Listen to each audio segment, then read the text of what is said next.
ரமலான் நோன்பு காரணமாக சத்தியமங்கலம் ஏல சந்தையில் வாழைத்தார்களின் விலை உயர்ந்ததால் விவசாயிகள் மகிழ்ச்சி அடைந்துள்ளனர்.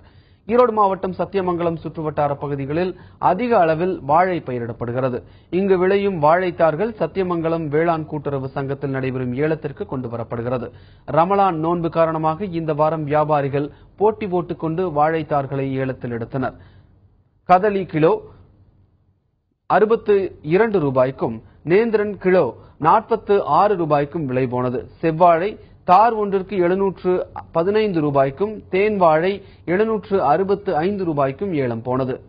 ரோபஸ்டா ரக வாழைகள் 1000 ரூபாய்க்கு ஏலம் எடுக்கப்பட்டது. வாழைத்தார்களின் விலை உயர்ந்ததால் விவசாயிகள் மகிழ்ச்சி அடைந்தனர். இந்த வருஷம் G9 என் தோட்டத்தில் G9 1500 போட்டிருக்குங்க. போன வருஷம் விட இந்த வருஷம் விலை பரவாயில்லைங்க. ரம்ஜான் நோம்புனால இந்த வருஷம் ரேட் நல்லா போகுதுங்க. என் தார் கொண்டதுக்கு ஒரு தார் 1000 ரூபாய்க்கு விற்பனை இருக்குங்க. இதே மாதிரி விலை நீடிச்சதுன்னா விவசாயிகளுக்கு வாழ்வு நல்லா இருக்குங்க.